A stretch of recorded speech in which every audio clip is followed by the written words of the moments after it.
The Big 12 says it needs to be able to conduct a vote with its board of directors to see if possible sanctions will be necessary against Texas Tech. A federal lawsuit was filed today by the conference, and KCBD News Channel 11's Dylan Villa read all 47 pages of it to give a breakdown of what it could mean for everyone involved. Dylan.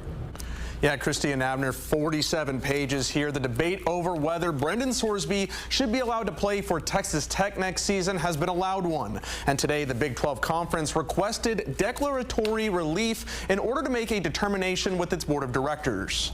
This lawsuit is filed with different key topics surrounding the situation. But first, it's worth repeating what an NCAA investigation found Sorsby doing since he first started attending college.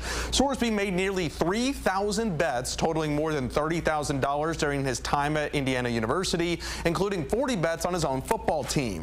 Sorsby then went on to transfer $60,000 to another individual to make bets for him while at his second school, Cincinnati. Now, Indiana and Ohio State law have made it clear people under the age of 21 cannot play sports bets, making what Sorsby did not only unethical to NCAA rules, but also illegal. Here's one word that made its way into this lawsuit a lot: integrity. In fact, it shows up 40 times in 47 pages.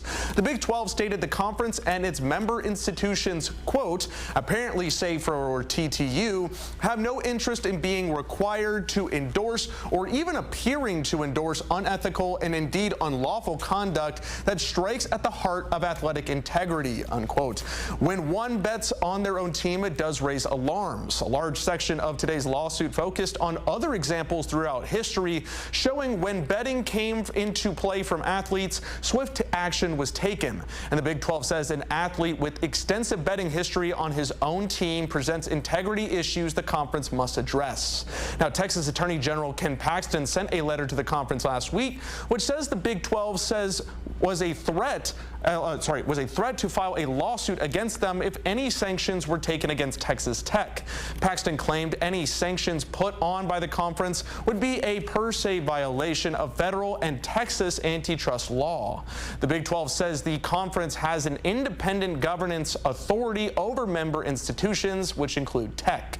Its bylaws allow the conference's board of directors, who consist of conference presidents and chancellors, the independent authority to look over individual cases and vote if sanctions are necessary in order to regulate its member institutions. If a majority vote does take place, sanctions could include withholding revenue from Texas Tech and not allowing them for the team to compete in the Big 12 championship game should the Red Raiders make it there with Sorsby as quarterback.